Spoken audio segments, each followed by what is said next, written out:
How to Become a True Christian. Malayalam Language Part 1. മനുഷ്യൻ തന്റെ ആത്മാവിന്റെ ഭാഗം മനസ്സിലാക്കുന്നില്ല.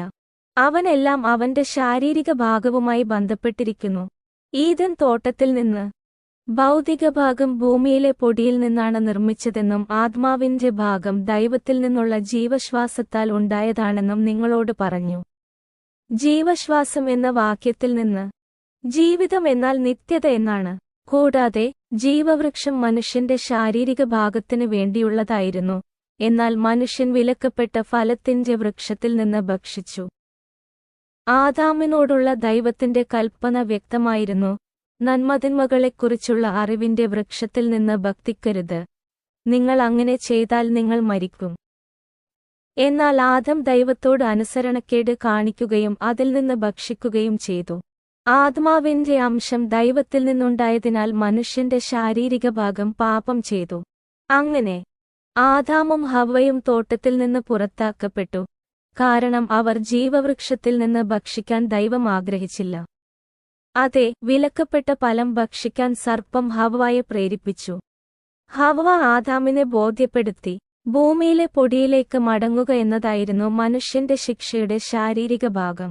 മനുഷ്യന്റെ ആത്മാവിന്റെ ഭാഗത്തെ ശിക്ഷയെക്കുറിച്ച് ദൈവം പരാമർശിച്ചിട്ടില്ല. എന്നാൽ ആത്മാവ് നിത്യമായ ശിക്ഷാവിധിയിലേക്ക് നീങ്ങുന്നുവെന്ന് നമുക്കറിയാം. യഥാർത്ഥ ആത്മാവിനെ ഇനി ദൈവവുമായി ബന്ധപ്പെടുത്താനാവില്ല. കർത്താവായ ദൈവം സർപ്പത്തോട് അരുളിച്ചെയ്തത് ഉൽപ്പത്തി പുലർച്ചെ 3 മണി കഴിഞ്ഞ് 15 മിനിറ്റ്: നിനക്കും സ്ത്രീക്കും ഇടയിലും നിന്റെ സന്തതിയും അവളുടെ സന്തതിയും തമ്മിൽ ഞാൻ ശത്രുത ഉണ്ടാക്കും. അവൻ നിന്റെ തല തകർക്കും, നീ അവന്റെ കുതികാൽ തകർക്കും. സ്ത്രീയിൽ നിന്നുള്ള വിത്ത് എന്ന് നിങ്ങൾ ഉടനെ മനസ്സിലാക്കണം. എന്നാൽ വിത്ത് പുരുഷനിൽ നിന്നാണ് വരുന്നതെന്ന് നിങ്ങൾക്കറിയാം. അവിടെ ഒരു അത്ഭുതം സംഭവിക്കാൻ പോകുന്നു. സ്ത്രീയുടെ ഗർഭധാരണത്തിൽ ദൈവം എന്തെങ്കിലും ചെയ്യുമെന്ന് നിങ്ങൾ അറിഞ്ഞിരിക്കണം. സന്തതി യേശുവാണെന്ന് നിങ്ങളിൽ പലർക്കും അറിയാം. ഏദൻ തോട്ടത്തിലെ സംഭവങ്ങളിൽ നിന്ന് മനുഷ്യൻ ദൈവത്തോടൊപ്പം നടന്നുവെന്നും എന്നാൽ ശുദ്ധനും പാപമില്ലാത്തവനുമായിരുന്നുവെന്ന് നിങ്ങൾക്കറിയാം. ഏദൻ തോട്ടത്തിൽ മനുഷ്യന്റെ പാപം നിമിത്തം എല്ലാവരും പാപത്തിൽ ജനിക്കുന്നു. നമ്മുടെ ഭൗതിക ശരീരം മരിക്കുമെന്ന് നമുക്കറിയാം. ശാരീരികത്തിന് ദൈവത്തെ പ്രസാദിപ്പിക്കാനാവില്ലെന്ന് നമുക്കറിയാം. യഥാർത്ഥ ആത്മാവ് ശിക്ഷാവിധിയിലേക്കാണ് നീങ്ങുന്നത്, അതായത് നരകം. ഗർഭധാരണത്തിൽ സ്ത്രീയുടെ സന്തതി ഒരു അത്ഭുതമായിരിക്കുമെന്നും ശാരീരിക പുരുഷൻ അതിൽ ഉൾപ്പെടുന്നില്ലെങ്കിൽ നമുക്കറിയാം. സ്ത്രീയുടെ സന്തതി യേശുവാണെന്ന് നാം കാണുന്നു. മനുഷ്യൻ ആത്മീയമായി ദൈവത്തോടൊപ്പം നിത്യജീവൻ ലഭിക്കുന്നതിന് സ്ത്രീയുടെ സന്തതി യഥാർത്ഥ ആത്മാവുമായി എന്തെങ്കിലും ചെയ്യണമെന്ന് നമുക്കറിയാം. വ്യക്തമായി പറഞ്ഞാൽ, പഴയ നിയമത്തിലുള്ളവർക്ക് ദൈവത്തോടൊപ്പം നിത്യജീവൻ ഉണ്ടാകില്ല. കാരണം അവർക്ക് യഥാർത്ഥ ആത്മാവ് ഉണ്ടായിരുന്നു. യഥാർത്ഥ ആത്മാവ് ശാശ്വതമായ ശിക്ഷാവിധിയിലേക്കാണ് പോകുന്നത്. അവരുടെ ഭൗതിക ശരീരം മരിക്കുകയും ചെയ്യും. ദീർഘായുസ്സ് നൽകി അവരെ അനുഗ്രഹിക്കാൻ മാത്രമേ ദൈവത്തിന് കഴിയൂ. എന്നാൽ പ്രവാചകന്മാർക്കും പരിശുദ്ധാത്മാവ് വന്ന് അവർ വിശുദ്ധരായിത്തീർന്നവർക്കും ദൈവത്തോടൊപ്പം നിത്യജീവൻ ഉണ്ടായിരിക്കും. അതുകൊണ്ടാണ് ഇസ്രായേൽ മക്കളെ ശാരീരികമായി നീതിയുള്ള വിശ്വാസികൾ എന്ന് വിളിക്കുന്നത്.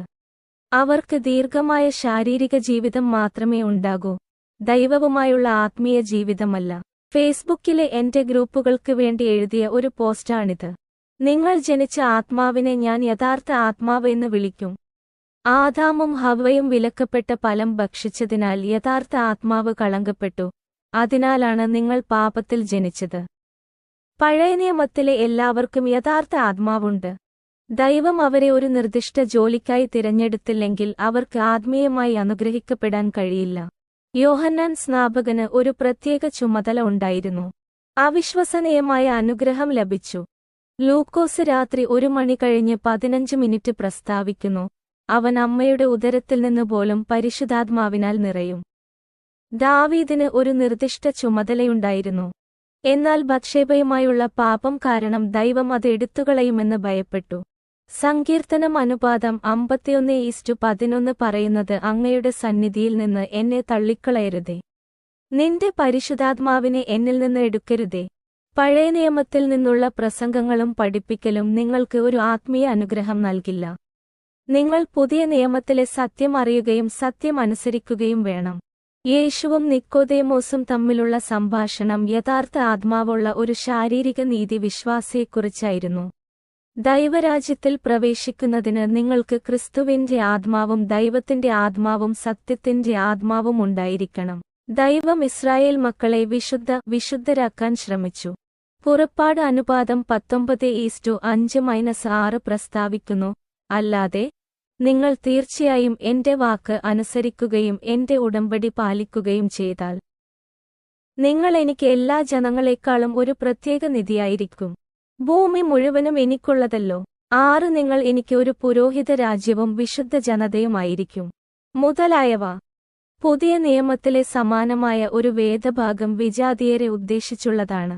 1 പത്രോസ് അനുപാതം 2:9-10 പ്രസ്താവിക്കുന്നു, എന്നാൽ നിങ്ങൾ തിരഞ്ഞെടുക്കപ്പെട്ട ഒരു തലമുറയും ഒരു രാജകീയ പുരോഹിതവർഗവും വിശുദ്ധ ജനതയും അവന്റെ സ്വന്തം പ്രത്യേക ജനവുമാണ്. അന്ധകാരത്തിൽ നിന്ന് തന്റെ അത്ഭുതകരമായ വെളിച്ചത്തിലേക്ക് നിങ്ങളെ വിളിച്ചവന്റെ സ്തുതികൾ നിങ്ങൾ പ്രഖ്യാപിക്കുന്നു. 10 അവർ ഒരിക്കൽ ഒരു ജനമല്ലായിരുന്നു, എന്നാൽ ഇപ്പോൾ ദൈവത്തിന്റെ ജനമാണ്. അവർ കരുണ ലഭിച്ചില്ലെങ്കിലും ഇപ്പോൾ കരുണ ലഭിച്ചിരിക്കുന്നു. പഴയ നിയമത്തിലെ പുരോഹിതരുടെ രാജ്യവും പുതിയ നിയമത്തിലെ രാഷ്ട്രീയ പൗരോഹിത്യവും അധ്യാപകരും നേതാക്കളുമാണ്. അവർ വിശുദ്ധ രാഷ്ട്രത്തിൽ നിന്ന് വേർപെടുത്തിയിരിക്കുന്നു. സ്ത്രീയുടെ സന്തതി യേശുവായിരുന്നു. മത്തായി രാത്രി 1 മണി കഴിഞ്ഞ് 18 പ്രസ്താവിക്കുന്നു, ഇപ്പോൾ യേശുക്രിസ്തുവിന്റെ ജനനം ഇപ്രകാരമായിരുന്നു. അവന്റെ അമ്മ മറിയയെ യോസേഫുമായി വിവാഹം നിശ്ചയിച്ച ശേഷം അവർ ഒന്നിച്ചുകൂടി. അവൾ പരിശുദ്ധാത്മാവിനാൽ കുഞ്ഞിനെ കണ്ടെത്തി. 1 യോഹന്നാൻ അനുപാതം 5:6 പ്രസ്താവിക്കുന്നു, ഇവൻ വെള്ളത്താലും രക്തത്താലും വന്നവൻ യേശുക്രിസ്തു, ജലത്താൽ മാത്രമല്ല വെള്ളത്താലും രക്തത്താലും. ആത്മാവാണ് സാക്ഷ്യം വഹിക്കുന്നത്, കാരണം ആത്മാവ് സത്യമാണ്. ലൂക്കോസ് രാത്രി 3 മണിയാകാൻ 8 യേശു ജ്ഞാനത്തിലും ഉയരത്തിലും ദൈവത്തിന്റെയും മനുഷ്യരുടെയും പ്രീതിയിലും വർദ്ധിച്ചു. മത്തായി പുലർച്ചെ 3 മണി കഴിഞ്ഞ് 13-17 അനന്തരം യേശു ഗലീലയിൽ നിന്ന് ജോർദാനിൽ യോഹന്നാനാൽ സ്നാനമേൽക്കാനായി അവന്റെ അടുക്കൽ വന്നു. 14 യോഹന്നാൻ പറഞ്ഞു, എനിക്ക് അങ്ങയാൽ സ്നാനം കഴിപ്പിക്കണം. നീ എന്റെ അടുക്കൽ വരുന്നുണ്ടോ എന്ന് പറഞ്ഞു അവനെ തടയാൻ ശ്രമിച്ചു. 15 യേശു അവനോടു, ഇപ്പോൾ അങ്ങനെ ആകുവാൻ അനുവദിക്കണമേ, ഇങ്ങനെ സകല നീതിയും നിവർത്തിക്കുന്നതു നമുക്ക് ഉചിതം എന്നു പറഞ്ഞു. എന്നിട്ട് അവനെ അനുവദിച്ചു. 16 യേശു സ്നാനമേറ്റ ഉടനെ വെള്ളത്തിൽ നിന്നു കയറി. അപ്പോൾ സ്വർഗ്ഗം അവനുവേണ്ടി തുറന്നു. ദൈവത്തിന്റെ ആത്മാവ് പ്രാവിനെപ്പോലെ ഇറങ്ങി അവന്റെ മേൽ ഇറങ്ങുന്നത് അവൻ കണ്ടു. 17 പെട്ടെന്നു സ്വർഗ്ഗത്തിൽ നിന്നു ഒരു ശബ്ദം ഉണ്ടായി, ഇവൻ എന്റെ പ്രിയപുത്രൻ, ഇവനിൽ ഞാൻ പ്രസാദിച്ചിരിക്കുന്നു. വിജാതീയർ എല്ലാ നീതിയും നിറവേറ്റേണ്ടതില്ല. നാം പുതിയ നിയമ കാലഘട്ടത്തിന് കീഴിലാണ്. ഒരു ക്രിസ്ത്യാനിയോ വിശുദ്ധനോ ആകാൻ നമുക്ക് ഭൗതിക ജലസ്നാനം ആവശ്യമില്ല. മത്തായിയുടെ പുസ്തകം ദൈവത്തിന്റെ ആത്മാവ് എന്ന പദവും മറ്റ് സുവിശേഷ പുസ്തകങ്ങളിൽ പരിശുദ്ധാത്മാവ് അല്ലെങ്കിൽ ആത്മാവും ഉപയോഗിച്ചു. യേശുക്രിസ്തു ആയതിനാൽ ക്രിസ്തുവിന്റെ ആത്മാവിനെ ആവശ്യമില്ല. അവൻ സത്യമായതിനാൽ സത്യത്തിന്റെ ആത്മാവിനെ ആവശ്യമില്ല. മർക്കോസ് രാത്രി 1 മണി കഴിഞ്ഞ് 10 പ്രസ്താവിക്കുന്നു, ആകാശം പിരിയുന്നതും ആത്മാവ് പ്രാവിനെപ്പോലെ തന്റെ മേലിറങ്ങിവരുന്നതും അവൻ കണ്ടു. ലൂക്കോസ് പുലർച്ചെ 3 മണി കഴിഞ്ഞ് 22 പരിശുദ്ധാത്മാവ് പ്രാവിനെപ്പോലെ ശരീരരൂപത്തിൽ ഇറങ്ങി. യോഹന്നാൻ രാത്രി 1 മണി കഴിഞ്ഞ് 32 ആത്മാവ് ഒരു പ്രാവിനെപ്പോലെ സ്വർഗ്ഗത്തിൽ നിന്ന് ഇറങ്ങുന്നത് ഞാൻ കണ്ടു. ലൂക്കോസ് പുലർച്ചെ 3 മണി കഴിഞ്ഞ് 23 ഏകദേശം 30 വയസ്സുള്ളപ്പോൾ യേശു തന്നെ തന്റെ ശുശ്രൂഷ ആരംഭിച്ചു. ഹേലിയുടെ മകനായ ജോസഫിന്റെ മകനായി വിചാരിച്ചതുപോലെ. മർക്കോസ് രാത്രി 1 മണി കഴിഞ്ഞ് 14 യോഹന്നാൻ തടവിലാക്കിയ ശേഷം ദൈവരാജ്യത്തിന്റെ സുവിശേഷം പ്രസംഗിച്ചുകൊണ്ട് യേശു ഗലീലയിൽ വന്നു. ലൂക്കോസ് പുലർച്ചെ 5 മണിയാകാൻ 17 എന്നാൽ അവൻ അവരോട് പറഞ്ഞു, ഞാൻ മറ്റു പട്ടണങ്ങളിലും ദൈവരാജ്യം പ്രസംഗിക്കണം. യോഹന്നാൻ അനുപാതം 3:3 യേശു അവനോട് ഉത്തരം പറഞ്ഞു, ഏറ്റവും ഉറപ്പായി ഞാൻ നിന്നോട് പറയുന്നു, വീണ്ടും ജനിച്ചില്ലെങ്കിൽ അവന് ദൈവരാജ്യം കാണാൻ കഴിയില്ല. മത്തായി പുലർച്ചെ 4 മണി കഴിഞ്ഞ് 17 അന്നുമുതൽ യേശു, മാനസാന്തരപ്പെടുവിൻ, സ്വർഗരാജ്യം സമീപിച്ചിരിക്കുന്നു എന്നു പ്രസംഗിക്കാനും പറയാനും തുടങ്ങി. യേശു സ്വർഗരാജ്യം പ്രസംഗിച്ചുവെന്ന് പുതിയ നിയമത്തിലെ ഏക പുസ്തകം മത്തായി. അതൊരു തെറ്റായ പ്രസ്താവനയാണ്. യേശു ദൈവരാജ്യം പ്രസംഗിക്കുകയും പഠിപ്പിക്കുകയും ചെയ്തു. യോഹന്നാൻ സ്നാപകനിൽ നിന്നാണ് ദൈവരാജ്യം പ്രസംഗിക്കപ്പെട്ടതെന്ന് ലൂക്കായുടെ സുവിശേഷം പറയുന്നു. ലൂക്കോസ് വൈകിട്ട് 4 മണി കഴിഞ്ഞ് 16 നിയമവും പ്രവാചകന്മാരും യോഹന്നാൻ വരെ ആയിരുന്നു. അന്നുമുതൽ ദൈവരാജ്യം പ്രസംഗിക്കപ്പെടുന്നു. എല്ലാവരും അതിൽ അമർന്നുകൊണ്ടിരുന്നു. കൂടാതെ ലൂക്കോസ് പുലർച്ചെ 5 മണി ആകാൻ 17 താൻ ദൈവരാജ്യം പ്രസംഗിക്കാൻ അയച്ചതാണെന്ന് യേശു വ്യക്തമാക്കി. മത്തായി രാവിലെ 6 മണി കഴിഞ്ഞ് 31 പ്രസ്താവിക്കുന്നു. അതിനാൽ നാം എന്തു തിന്നും എന്നോ എന്തു കുടിക്കും എന്നോ എന്തു ധരിക്കും എന്നോ പറഞ്ഞു വിഷമിക്കേണ്ട. 32 ഇതിനെല്ലാം ശേഷം ജാതികൾ അന്വേഷിക്കുന്നു. എന്തെന്നാൽ ഇവയെല്ലാം നിങ്ങൾക്ക് ആവശ്യമാണെന്ന് നിങ്ങളുടെ സ്വർഗസ്ഥനായ പിതാവിന് അറിയാം. 33 എന്നാൽ ആദ്യം ദൈവരാജ്യവും അവന്റെ നീതിയും അന്വേഷിപ്പിൻ, എന്നാൽ ഇവയെല്ലാം നിങ്ങൾക്ക് ലഭിക്കും. ഇലേക്ക് യേശുവിനെപ്പോലെ ആയിരിക്കുക. നാം പുതിയ നിയമത്തിൽ നിന്ന് ദൈവരാജ്യം പ്രസംഗിക്കുകയും പഠിപ്പിക്കുകയും വേണം. യേശുവിനെ കുരിശിൽ തറയ്ക്ക. ശിഷ്യന്മാർ ശാരീരികമായി നീതിയുള്ള വിശ്വാസികളായി അവനോടൊപ്പം നടന്നു. അപ്പോഴും അവരുടെ യഥാർത്ഥ ആത്മാവ് അവരിലുണ്ടായിരുന്നു. യേശുവിനെ കുരിശിൽ തറച്ചു എന്ന് പല വിശ്വാസികളെയും പഠിപ്പിച്ചിട്ടുണ്ട്. എന്നാൽ പിന്നീട് പുതിയ നിയമത്തെക്കുറിച്ചുള്ള സത്യം വിശ്വാസികളെ പഠിപ്പിച്ചിട്ടില്ല. യോഹന്നാൻ രാത്രി 7 മണി കഴിഞ്ഞ് 30 പുസ്തകത്തിൽ കുരിശിൽ കിടന്ന യേശു പറയുന്നു. അതിനാൽ പുളിച്ച വീഞ്ഞ് യേശു സ്വീകരിച്ചപ്പോൾ അവൻ പറഞ്ഞു, അത് പൂർത്തിയായി. തല കുനിച്ചുകൊണ്ട് അവൻ ആത്മാവിനെ വിട്ടുകൊടുത്തു. മത്തായി അനുപാതം 27:51-53 പ്രസ്താവിക്കുന്നു. അപ്പോൾ ഇതാ, ആലയത്തിന്റെ തിരശീല മുകളിൽ നിന്ന് താഴേക്ക് 2 കീറി. ഭൂമി കുലുങ്ങി, പാറകൾ പിളർന്നു, 52 ശവക്കുഴികൾ തുറക്കപ്പെട്ടു. ഉറങ്ങിപ്പോയ വിശുദ്ധരുടെ പല ശരീരങ്ങളും ഉയർത്തി. 53 അവന്റെ പുനരുത്ഥാനത്തിനു ശേഷം അവർ ശവക്കുഴികളിൽ നിന്നു പുറപ്പെട്ടു വിശുദ്ധ നഗരത്തിൽ ചെന്നു പലർക്കും പ്രത്യക്ഷനായി. അന്യഭാഷയിൽ സംസാരിക്കാത്ത പഴയ നിയമ വിശുദ്ധന്മാരാണ് ഇവർ. ഇത് 1 കൊരിന്ത്യർ ഉച്ചയ്ക്ക് 12 മണി കഴിഞ്ഞ് 30 പൗലോസിന്റെ പ്രസ്താവന സത്യമാകും. എല്ലാം ചെയ്യുക. രോഗശാന്തി സമ്മാനങ്ങളുണ്ടോ? എല്ലാവരും അന്യഭാഷകളിൽ സംസാരിക്കുന്നുവോ? എല്ലാവരും വ്യാഖ്യാനിക്കുന്നുണ്ടോ? കൂടാതെ ഇത് മർക്കോസ് വൈകിട്ട് 4 മണി കഴിഞ്ഞ് 17 യേശുവിന്റെ പ്രസ്താവന സത്യമാക്കും. വിശ്വസിക്കുന്നവരെ ഈ അടയാളങ്ങൾ പിന്തുടരും. എന്റെ നാമത്തിൽ അവർ ഭൂതങ്ങളെ പുറത്താക്കും. അവർ പുതിയ ഭാഷകളിൽ സംസാരിക്കും. താൻ പരിശുദ്ധാത്മാവിനാൽ സ്നാനം കഴിപ്പിക്കുന്നവർ പുതിയ ഭാഷകളിൽ സംസാരിക്കുമെന്ന് യേശു പറയുന്നു. ചോദ്യം: യേശുവിന്റെ പുനരുത്ഥാനത്തിനു ശേഷം എന്തുകൊണ്ടാണ് അവർ അവനെ തിരിച്ചറിയാത്തത്? യോഹന്നാൻ രാത്രി 8 മണി കഴിഞ്ഞ് 14 ഇങ്ങനെ പറഞ്ഞപ്പോൾ മഗ്ദലന മറിയ തിരിഞ്ഞു നോക്കിയപ്പോൾ യേശു നിൽക്കുന്നത് കണ്ടു. അത് യേശുവാണെന്ന് അറിഞ്ഞില്ല. ലൂക്കോസ് അർദ്ധരാത്രി 12 മണി കഴിഞ്ഞ് 15:16 ഇങ്ങനെ പറയുന്നു. അവർ 2 ശിഷ്യന്മാർ സംസാരിച്ച് ന്യായവാദം ചെയ്തു. യേശു തന്നെ അടുത്തുവന്ന് അവരോടൊപ്പം പോയി. 16 എന്നാൽ അവനെ അറിയാത്തവിധം അവരുടെ കണ്ണുകൾ അടഞ്ഞിരുന്നു. ലൂക്കോസ് അർദ്ധരാത്രി 12 മണി കഴിഞ്ഞ് 36:37 പ്രസ്താവിക്കുന്നു. ഇപ്പോൾ അവർ ശിഷ്യന്മാർ ഈ കാര്യങ്ങൾ പറഞ്ഞപ്പോൾ യേശു തന്നെ അവരുടെ നടുവിൽ നിന്നുകൊണ്ട് അവരോട് പറഞ്ഞു, നിങ്ങൾക്കു സമാധാനം. 37 എന്നാൽ അവർ ഭയചകിതരും പരിഭ്രമിച്ചും ഒരു ആത്മാവിനെ കണ്ടതായി വിചാരിച്ചു. കുരിശിൽ തറക്കപ്പെടുമ്പോൾ യേശുവിന് ഏകദേശം 33 വയസ്സായിരുന്നു. നിങ്ങളുടെ ആത്മാവ് പരമാവധി 20 വയസ്സ് വരെ വളരുന്നു. യേശു ക്രൂശിൽ മരിച്ച സമയത്തേക്കാൾ ഏകദേശം 13 വയസ്സ് കുറവായിരുന്നു. എന്റെ ഭാര്യയുടെ ആത്മാവ് അവളുടെ ശരീരത്തോടൊപ്പം നടക്കുന്നത് കാണാൻ ദൈവം എന്നെ അനുഗ്രഹിച്ചു. എന്റെ ഭാര്യയ്ക്ക് 60 വയസ്സായിരുന്നു. അവൾക്ക് നടക്കാൻ ബുദ്ധിമുട്ടുണ്ടായിരുന്നു. പക്ഷേ അവളുടെ ആത്മാവ് തികഞ്ഞ ഭാവത്തോടെ നടന്നു. അവളുടെ ആത്മാവിന് ഏകദേശം 20 വയസ്സ് കാണും. ദൈവരാജ്യം പ്രസംഗിക്കാൻ ദൈവം യേശുവിനെ അയച്ചു. ലൂക്കോസ് പുലർച്ചെ 5 മണി ആകാൻ 17 യേശു ശിഷ്യന്മാരെ അയച്ചത് ദൈവരാജ്യം പ്രസംഗിക്കാനും പഠിപ്പിക്കാനും. ഈ തിരുവെഴുത്തിന്റെ അർത്ഥം പലർക്കും നഷ്ടപ്പെട്ടു.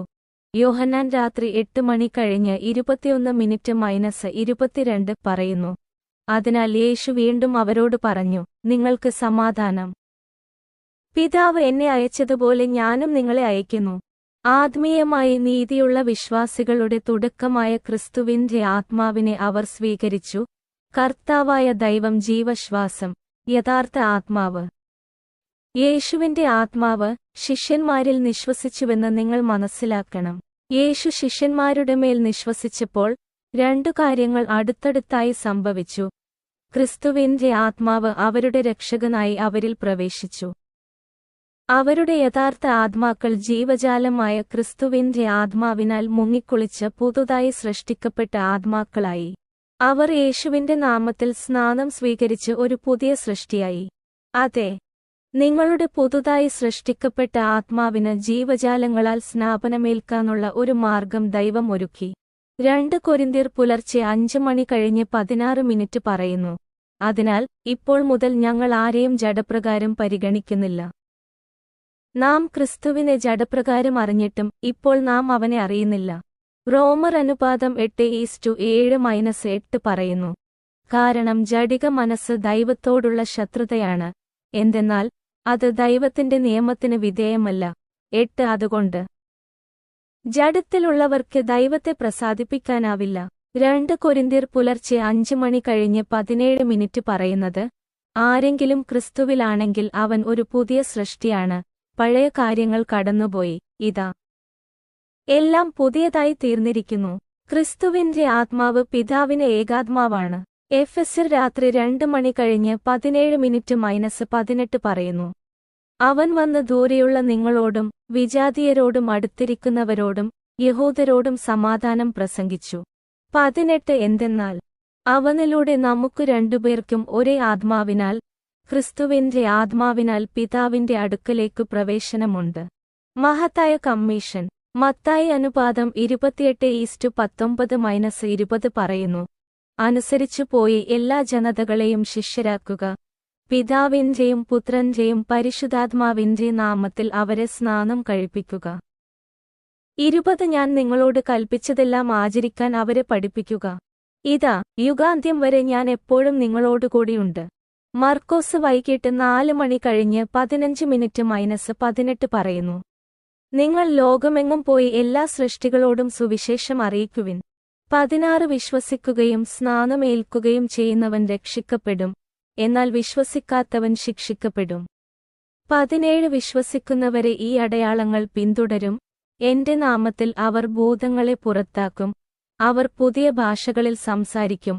18 അവർ സർപ്പങ്ങളെ എടുക്കും, അവർ മാരകമായ എന്തെങ്കിലും കുടിച്ചാൽ അത് അവരെ ഒരു തരത്തിലും ഉപദ്രവിക്കില്ല.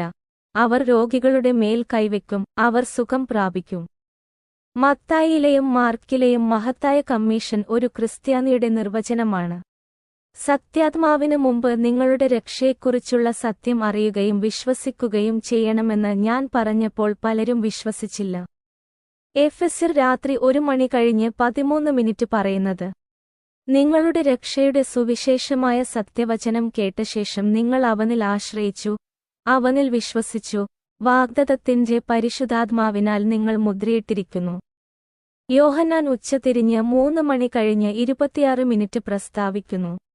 എന്നാൽ പിതാവിന്റെ അടുക്കൽ നിന്നു ഞാൻ നിങ്ങളുടെ അടുക്കൽ അയക്കുന്ന സഹായി, പുറപ്പെടുന്ന സത്യാത്മാവ് വരുമ്പോൾ അവൻ എന്നെക്കുറിച്ച് സാക്ഷ്യം പറയും. യോഹന്നാൻ വൈകിട്ട് 4 മണി കഴിഞ്ഞ് 13 പറയുന്നത്, സത്യത്തിന്റെ ആത്മാവ് വരുമ്പോൾ അവൻ നിങ്ങളെ എല്ലാ സത്യത്തിലേക്കും നയിക്കും. എന്തെന്നാൽ അവൻ സ്വന്തം അധികാരത്തിൽ സംസാരിക്കുകയില്ല, എന്നാൽ അവൻ കേൾക്കുന്നതെന്തും സംസാരിക്കും. വരാനിരിക്കുന്ന കാര്യങ്ങൾ അവൻ നിങ്ങളോട് പറയും. പ്രവൃത്തികൾ അനുപാതം 1:4 പ്രസ്താവിച്ചു. അവരോടുകൂടെ കൂടിവന്നപ്പോൾ അവൻ അവരോട് യെരൂശലേമിൽ നിന്ന് പുറപ്പെടരുതെന്നും പിതാവിന്റെ വാഗ്ദത്തത്തിനായി കാത്തിരിക്കണമെന്നും അവരോട് കൽപ്പിച്ചു. ലൂക്കോസ് അർദ്ധരാത്രി 1 മണിയാകാൻ 14:49 പറയുന്നു. ഇങ്ങനെ എഴുതിയിരിക്കുന്നു, ക്രിസ്തു കഷ്ടിച്ച് 3-ാം ദിവസം മരിച്ചവരിൽ നിന്ന് ഉയിർത്തെഴുന്നേൽക്കുകയും ചെയ്യേണ്ടത് ആവശ്യമാണ്. 47 അനുതാപവും പാപമോചനവും പ്രസംഗിക്കണം. യെരൂശലേമിൽ തുടങ്ങി സകല ജാതികൾക്കും അവന്റെ നാമത്തിൽ 48 നിങ്ങൾ ഈ കാര്യങ്ങൾക്ക് സാക്ഷികളാണ്. 49 ഇതാ, ഞാൻ എന്റെ പിതാവിന്റെ വാഗ്ദത്തം നിങ്ങളുടെ മേൽ അയക്കുന്നു. എന്നാൽ ഉയരത്തിൽ നിന്നുള്ള ശക്തി ലഭിക്കുന്നതുവരെ യെരൂശലേം നഗരത്തിൽ താമസിക്കുവിൻ. പ്രവൃത്തികൾ അനുപാതം 2:1-4 ൽ പെന്തക്കോസ്ത് ദിവസം പൂർണ്ണമായി വന്നപ്പോൾ എല്ലാവരും ഒരേ മനസ്സോടെ ഒരിടത്തായിരുന്നു. 2 പെട്ടെന്നു ശക്തമായ കാറ്റുപോലെ ആകാശത്തുനിന്ന് ഒരു മുഴക്കമുണ്ടായി. അതു അവർ ഇരുന്നിരുന്ന വീട് മുഴുവനും നിറഞ്ഞു. 3 അപ്പോൾ തീപോലെ പിളർന്ന നാവുകൾ അവർക്ക് പ്രത്യക്ഷമായി, ഓരോരുത്തന്റെയും മേൽ ഇരുന്നു. 4 അവരെല്ലാവരും പരിശുദ്ധാത്മാവിനാൽ നിറഞ്ഞവരായി, ആത്മാവ് അവർക്ക് ഉച്ചരിച്ചതുപോലെ അന്യഭാഷകളിൽ സംസാരിക്കാൻ തുടങ്ങി.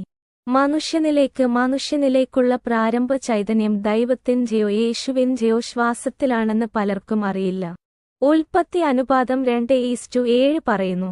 മനുഷ്യൻ ജീവനുള്ളവനായിത്തീർന്നു. യോഹന്നാൻ രാത്രി 8 മണി കഴിഞ്ഞ് 22 ഇങ്ങനെ പറഞ്ഞിട്ട് അവർ പറഞ്ഞു, ക്രിസ്തുവിന്റെ ആത്മാവായ പരിശുദ്ധാത്മാവിനെ സ്വീകരിക്കുവിൻ. പ്രവൃത്തികൾ അനുപാതം 2:2 പ്രസ്താവിക്കുന്നു.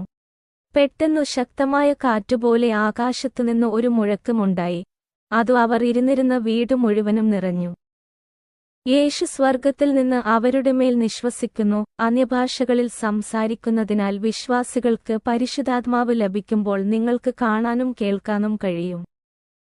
മുകളിലേക്ക് ചാടുകയും ഓടുകയും ചെയ്യുന്നവരെക്കുറിച്ച് ഞാൻ വ്യക്തമായി പറയട്ടെ, അത് ശാരീരിക വികാരങ്ങളാണ്, ആത്മാവല്ല. പ്രവൃത്തികൾ രാത്രി 2 മണി കഴിഞ്ഞ് 33 പറയുന്നു. ദൈവത്തിന്റെ വലത്തുഭാഗത്തേക്ക് ഉയർത്തി. പിതാവിൽ നിന്ന് പരിശുദ്ധാത്മാവിന്റെ വാഗ്ദത്തം സ്വീകരിച്ചു. നിങ്ങൾ ഇപ്പോൾ കാണുകയും കേൾക്കുകയും ചെയ്യുന്നു. ലൂക്കോസ് രാത്രി 1 മണി കഴിഞ്ഞ് 13 പറയുന്നു. ദുഷ്ടനായിരിക്കെ നിങ്ങളുടെ മക്കൾക്ക് നല്ല ദാനപിതാവ് നിങ്ങൾ അറിയാമെങ്കിൽ, സ്വർഗസ്ഥനായ നിങ്ങൾ തന്നോട് ചോദിക്കുന്നവർക്ക് പരിശുദ്ധാത്മാവിനെ എത്രയധികം ലഭിക്കും. പരിശുദ്ധാത്മാവ് വിജാതീയരുടെ മേൽ പതിക്കുന്നു. അവന്റെ നാമത്തിൽ വിശ്വസിക്കുന്ന ഏതൊരാൾക്കും പാപമോചനം ലഭിക്കുമെന്ന് എല്ലാ പ്രവാചകന്മാരും അവനോട് സാക്ഷ്യം വഹിക്കുന്നതായി പ്രവൃത്തികൾ പകൽ 11 മണി ആകാൻ 17:46 പറയുന്നു. 44 പത്രോസ് ഈ വാക്കുകൾ പറഞ്ഞുകൊണ്ടിരുന്നപ്പോൾ വചനം കേട്ട് എല്ലാവരുടെയും മേൽ പരിശുദ്ധാത്മാവ് വന്നു.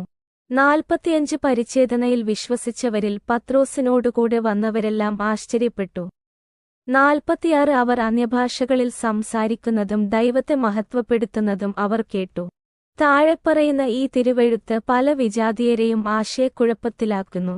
പ്രവൃത്തികൾ പകൽ 11 മണി ആകാൻ 13 പ്രസ്താവിക്കുന്നു. നമുക്കുള്ളതുപോലെ പരിശുദ്ധാത്മാവിനെ സ്വീകരിച്ചിട്ടുള്ളവർ സ്നാനമേൽക്കാതിരിക്കാൻ ആർക്കെങ്കിലും വെള്ളം തടയാൻ കഴിയുമോ? കൊർണേലിയസിന്റെ വീട്ടുകാർക്ക് പരിശുദ്ധാത്മാവ് ലഭിച്ചു. എന്നാൽ യഹൂദന്മാരെപ്പോലെ അവരെ സ്നാനപ്പെടുത്താൻ പത്രോസ് ആഗ്രഹിക്കുന്നു. ജലസ്നാനം വിജാതീയർക്കുള്ള ദൈവം വ്യക്തമാക്കുന്നു, കാരണം അവർക്ക് എന്തെങ്കിലും പരിശുദ്ധാത്മാവ് ലഭിച്ചു. വിജാതീയരുടെ അധ്യാപകനായ പൗലോസ് 1 കൊരിന്ത്യർ രാത്രി 1 മണി കഴിഞ്ഞ് 17 പ്രസ്താവിക്കുന്നു, ക്രിസ്തു എന്നെ അയച്ചത് സ്നാനപ്പെടുത്താനല്ല, മറിച്ച് സുവിശേഷം പ്രസംഗിക്കാനാണ്. ക്രിസ്തുവിന്റെ കുരിശ് നിഷ്ഫലമാകാതിരിക്കാൻ വാക്കുകളുടെ ജ്ഞാനം കൊണ്ടല്ല. പ്രവൃത്തികളുടെ 11-ാം അധ്യായത്തിൽ ശിഷ്യന്മാർക്ക് കാര്യമായ എന്തോ സംഭവിച്ചു. പ്രവൃത്തികൾ പകൽ 11 മണി കഴിഞ്ഞ് 25:26 പറയുന്നു. തുടർന്ന് ബർണബാസ് ശൗലിനെ അന്വേഷിക്കാൻ ടാർസസിലേക്ക് പോയി. 26 അവനെ കണ്ടെത്തിയപ്പോൾ അന്ത്യോക്യയിലേക്ക് കൊണ്ടുവന്നു. അങ്ങനെ 1 വർഷം മുഴുവനും അവർ പള്ളിയിൽ സമ്മേളനം നടത്തുകയും അനേകം ആളുകളെ പഠിപ്പിക്കുകയും ചെയ്തു. ശിഷ്യന്മാരെ ആദ്യം ക്രിസ്ത്യാനികൾ എന്ന് വിളിച്ചത് അന്ത്യോക്യയിലാണ്. ശിഷ്യന്മാരെ ക്രിസ്ത്യാനികൾ എന്ന് വിളിക്കുന്നു. ദൈവം അവരെ വിശ്വാസികളിൽ നിന്ന് വേർതിരിക്കുന്നു. എന്നാൽ ഇന്ന് വിശ്വാസികൾ അവർ ക്രിസ്ത്യാനികളാണെന്ന് കരുതുന്നു. ശിഷ്യന്മാരുടെ ആത്മീയ സവിശേഷതകൾ അവർ വിശ്വാസികളിൽ നിന്ന് വ്യത്യസ്തരാണെന്ന് നിങ്ങളോട് പറയുന്നു. ആത്മീയ സവിശേഷതകൾ ഇവയാണ്. വിശ്വാസികൾ എന്ന നിലയിൽ ദൈവരാജ്യത്തെക്കുറിച്ചുള്ള സത്യം ശിഷ്യന്മാർക്ക് ലഭിച്ചു. യോഹന്നാൻ രാത്രി 8 മണി കഴിഞ്ഞ് 22 ശിഷ്യന്മാർക്ക് ആത്മീയ രക്ഷ, ക്രിസ്തുവിന്റെ ആത്മാവ് ലഭിച്ചു.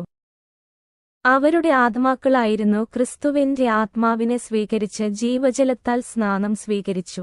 അവർ ദൈവവചനത്തിന്റെ സത്യം അനുസരിച്ചു. ശിഷ്യന്മാർ പരിശുദ്ധാത്മാവിനാൽ സ്നാനമേറ്റു. പ്രവൃത്തികൾ അനുപാതം 2:2-4. അവർക്ക് ഇപ്പോൾ ദൈവത്തിന്റെ ആത്മാവും സത്യത്തിന്റെ ആത്മാവും ലഭിച്ചു. ദൈവാത്മാവിനെ സ്വീകരിക്കുമ്പോൾ അവർ അന്യഭാഷകളിൽ സംസാരിച്ചു. കാരണം നിങ്ങൾക്ക് മറ്റൊന്നില്ലാതെ മറ്റൊന്നും ഉണ്ടാകില്ല. യോഹന്നാൻ പുലർച്ചെ 4 മണി കഴിഞ്ഞ് 23 പറഞ്ഞിരിക്കുന്നതുപോലെ അവർ സത്യാരാധകരായി. എന്നാൽ സത്യാരാധകർ പിതാവിനെ ആത്മാവിലും സത്യത്തിലും ആരാധിക്കുന്ന നാഴിക വരുന്നു, ഇപ്പോൾ വന്നിരിക്കുന്നു. എന്തെന്നാൽ അവനെ ആരാധിക്കാൻ പിതാവ് അത്തരക്കാരെ അന്വേഷിക്കുന്നു. ശിഷ്യന്മാർ മറ്റുള്ളവരെ സത്യം പഠിപ്പിച്ചു. പ്രവൃത്തികൾ പകൽ 11 മണി കഴിഞ്ഞ് 26 ക്രിസ്ത്യാനികളെന്ന് വിളിക്കപ്പെട്ടു. എഫെസ്യർ രാത്രി 1 മണി കഴിഞ്ഞ് 13 എന്ന തിരുവെഴുത്തിനോട് യോജിക്കുന്ന സത്യം ശിഷ്യന്മാർ മറ്റുള്ളവരെ പഠിപ്പിച്ചു.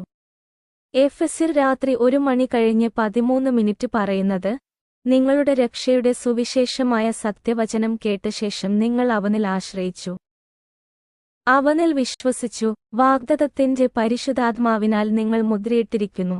യേശു ശിഷ്യന്മാരെ സത്യത്തിന്റെ വചനം പഠിപ്പിച്ചു. അവർ പരിശുദ്ധാത്മാവിനാൽ സ്നാനം സ്വീകരിച്ച് അന്യഭാഷകളിൽ സംസാരിച്ചു. അവർ മറ്റുള്ളവരെ സത്യത്തിന്റെ വചനം പഠിപ്പിച്ചു. ശാരീരികമായി നീതിയുള്ള വിശ്വാസികൾ എല്ലാ യഥാർത്ഥ ക്രിസ്ത്യാനികളെയും വിശുദ്ധന്മാരെയും കൊല്ലുന്നതുവരെ ഈ ചക്രം തുടർന്നു.